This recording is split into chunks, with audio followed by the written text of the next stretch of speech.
जी आज की चर्चा आपसे ही, ग्राउंड पर आप क्या देख पा रहे हैं। और मेरे ख्याल से जिस तरीके से पीढ़ी बदलने की बात मैंने कही है, आपने दोनों दौर देखे हैं।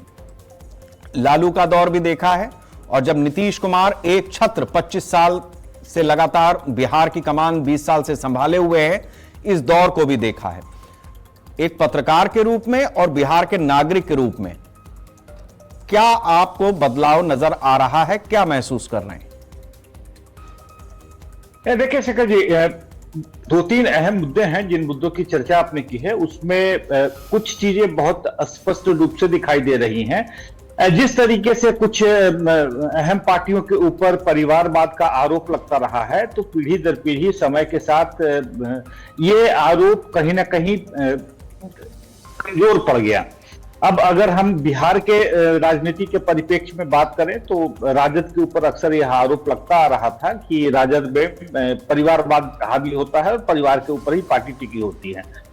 तो अब जदयू के साथ जो हुआ है वो किस कैटेगरी में हम उसे रखेंगे? क्या वह परिवारवाद का हिस्सा नहीं है? क्या नीतीश के बाद अगर निशांत की चर्चा हो रही है, निशांत की आखिर राजनीति में क्या क्वालिफिकेशन है? अगर कहें कि एक्टिव पॉलिटिक्स में उनको 1 महीना भी नहीं हुआ है, एक्टिव पॉलिटिक्स के पहले वो क्या करते रहे हैं, नेपथ्य में रहकर क्या कर रहे थे, इसकी चर्चा या इसके बारे में बिहार की जनता नहीं जानना चाहती। अगर एक्टिव पॉलिटिक्स की बात करें तो कहीं ना कहीं वो अभी बिल्कुल नए नवेले हैं, उनका अनुभव शून्य के बराबर मान लें। पहला परिवर्तन तो यह दिख रहा है शेखर जी। दूसरे परिवर्तन की अगर हम बात करें तो जो आम चर्चा है वो चाहे लालू यादव या उनके पहले के मुख्यमंत्रियों से लेकर अब तक कर ले, एक चीज तो नीतीश कुमार के शासन में अवश्य हुआ है कि बिहार में इंफ्रास्ट्रक्चर बहुत मजबूत हुआ है। एक समय केवल चर्चा होती थी कि अमुक बॉलीवुड की हीरोइन की तरह ही बिहार की सड़कें होंगी, जो कि कभी हकीकत में परिलक्षित नहीं हो पाई। लेकिन आज अगर हम देखें तो बिजली के मामले में, सड़क के मामले में, पुल पुलिया के मामले में बिहार एक आत्मनिर्भरता की तरफ बढ़ता हुआ राज्य दिखाई दे रहा है। राजधानी पटना में मेट्रो की सेवा अब उपलब्ध है, तो कह सकते हैं कि बड़े नगरों की तरह पटना भी अपने आप को बदल रहा है। तो यह एक परिवर्तन साफ रूप से दिखता है।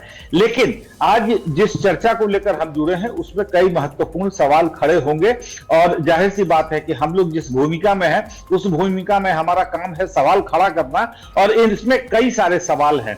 जो चर्चा है कि सम्राट चौधरी अगले मुख्यमंत्री हो जाएंगे, तो सम्राट चौधरी का ट्रैक रिकॉर्ड क्या है? क्या भारतीय जनता पार्टी के पास कोई पूर्णकालिक सदस्य या उसका कार्यकर्ता नहीं है जिसको वह बिहार के सीएम की कुर्सी दे सके? सम्राट चौधरी का इतिहास जानता है कि किस तरीके से उनके माता पिता ने जब समता पार्टी छोड़कर राष्ट्रीय जनता दल ज्वाइन किया था, उसके बाद उनको पुरस्कार के तौर पर राबड़ी देवी मंत्रिमंडल में शामिल किया गया था। फिर राजद से लेकर जेडीयू और जेडीयू से लेकर अब बीजेपी में है। तो बीजेपी के शीर्ष नेतृत्व अगर उन्हें बिहार की मुख्यमंत्री का जिम्मा देती है, तो कहीं ना कहीं भाजपा के जो कार्यकर्ता हैं, बीजेपी के जो कार्यकर्ता हैं, उनके मन में एक कसक तो जरूर रहेगी। इसके अलावा अब तय तो बस एक ही चीज है कि बिहार में सत्ता परिवर्तन हो रहा है। इसके अलावा शेखर जी तय कुछ भी नहीं है। जी